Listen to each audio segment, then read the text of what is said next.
Shalom. यहोवा मकदेश, प्रभु मेरा पवित्र करने वाला। हम सभी जानते हैं कि बाइबल हमें बताती है कि हम परमेश्वर के स्वरूप में बनाए गए हैं। हम यह भी जानते हैं कि पाप के कारण मनुष्य में परमेश्वर का स्वरूप छिप गया। हम जानते हैं कि यीशु खुद के माध्यम से हमें परमेश्वर की उस स्वरूप को पुनर्स्थापित करने के लिए आए थे। हम जानते हैं कि यीशु निष्पाप, शुद्ध और पवित्र थे। चाहे हमारा मामला कुछ भी हो, क्या हमने कभी यह चाहा है कि हमारी व्यक्तित्व यीशु के व्यक्तित्व जैसा हो? यीशु चाहते हैं कि हम उनके जैसा बने और उन्होंने यहोवा मकदेश नाम में हमें वह स्वरूप दी है।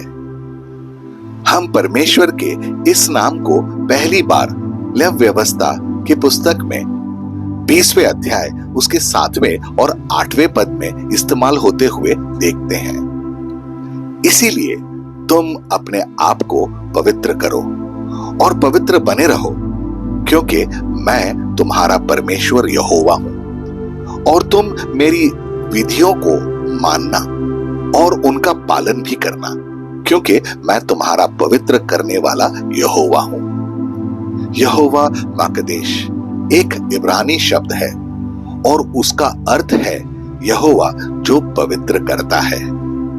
यह नाम परमेश्वर को एक ऐसे व्यक्ति के रूप में दर्शाता है जो हमारे व्यक्तित्व को अपने व्यक्तित्व के साथ एक करके अपने काम के लिए अलग रखना चाहता है।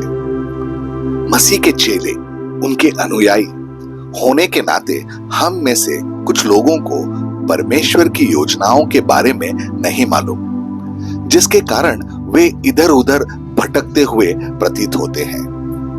अच्छे चेले परमेश्वर के साथ एक गहरे और सार्थक रिश्ते होने की संभावना के बारे में जानते हैं। हम पवित्र आत्मा के बपतिस्म के बारे में भी जानते हैं, लेकिन हम इसके बारे में कुछ नहीं कर रहे हैं। हम कोई आध्यात्मिकता में बढ़ने के लिए या उसका विकास के लिए भूखे नहीं हैं। यह कैसे हो सकता है? मसीह के चेले होने के नाते हम परमेश्वर के वचन में शामिल हुए बिना जीवन में बिना लक्ष्य के कैसे चल सकते हैं? मसीह के चेले होने के नाते हमारी जिम्मेदारी है कि हम मसीह के देह में सक्रिय रूप से अच्छे गवाह बने। लेकिन ऐसा लगता है कि कुछ कमी है जरूर, और वह है हमारे जीवन में परमेश्वर का नाम यहोवा मकदेश। हम लेव व्यवस्था की पुस्तक से उन लोगों के बारे में सीखते हैं जिन्हें पहले ही चुन लिया गया। यहाँ उस पवित्रकरण का पर ध्यान केंद्रित है जो किसी के छुटकारे के बाद होना चाहिए। पवित्र करने का अर्थ है शुद्ध करना, समर्पित करना या पवित्र बनना। यह दर्शाता है कि यहोवा अपने लोगों को पवित्रता में चलने के लिए अलग करना चाहता है, क्योंकि वे खुद पवित्र हैं। पुराने नियम में परमेश्वर के लोगों को उनके प्रति पूर्ण समर्पण में चलने के लिए खुद को अलग करने की जरूरत थी। आज भी मसीह का देह जो कलीसिया है, उसे परमेश्वर के सामने पवित्रता में चलने के लिए अलग किया गया है।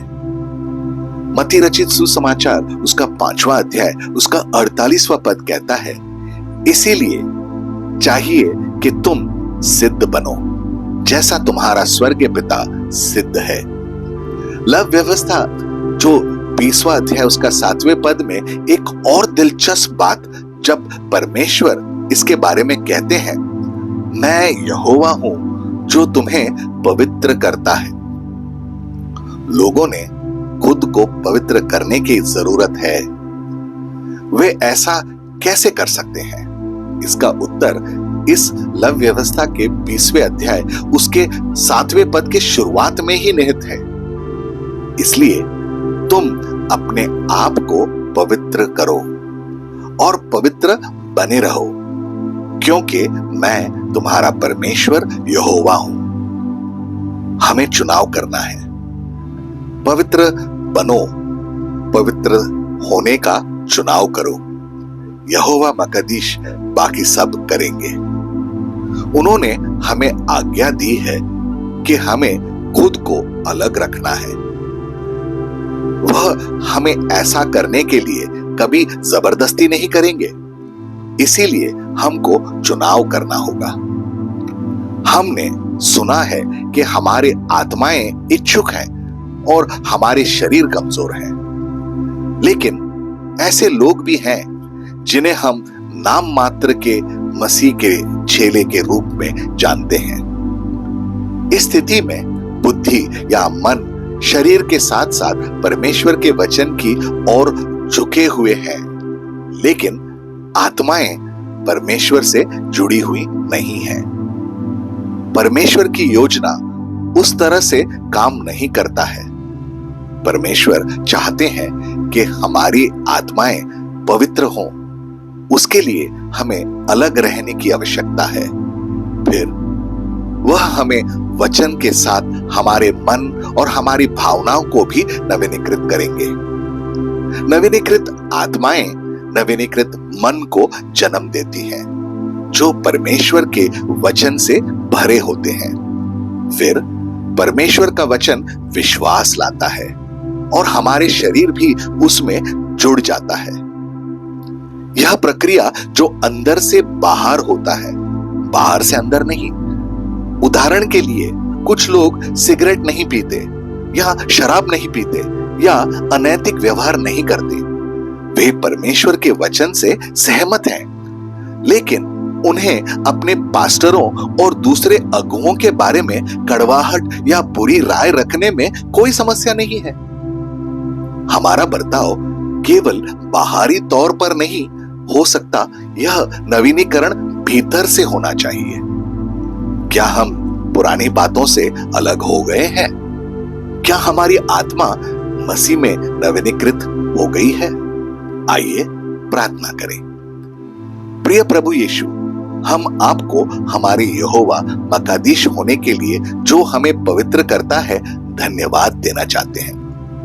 हाँ प्रभु, आपका वचन हमें बताता है कि हम कलीसिया आपकी दुल्हन है, और एफिसियों के 5वें अध्याय में उसके 25 से लेकर 27 पद में आप पतियों को निर्देश देते हैं, हे पतियों, अपनी अपनी पत्नियों से प्रेम रखो, जैसा मसीह ने भी कलीसिया से प्रेम करके अपने आप को उसको ले दे दिया कि उसको वचन के द्वारा जल के स्नान से शुद्ध करके पवित्र बनाए और उसे एक ऐसी तेजस्वी कलीसिया बनाकर अपने पास खड़ी करें जिसमें ना कलंक, ना झुर्री, ना कोई ऐसी वस्तु हो, वरन पवित्र और निर्दोष हो।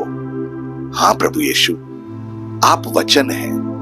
आपके वचन के जल को, आप वचन के जल को दर्शाते हैं और वचन के जल के द्वारा आप हमें पवित्र करते हैं। हमें अपने दुल्हन के रूप में आपने सामने प्रस्तुत करने के लिए जो पवित्र और निष्कलंक है, आपके विश्वसनीयता के लिए धन्यवाद। यीशु, आपके नाम में हम प्रार्थना करते हैं। आमीन और आमीन। अपनी दिन की शुरुआत प्रभु यीशु से करें। सब्सक्राइब कीजिए, नोटिफिकेशंस ऑन रखिए और ये दैनिक भक्ति आपको रोज मिलेगी। धन्यवाद।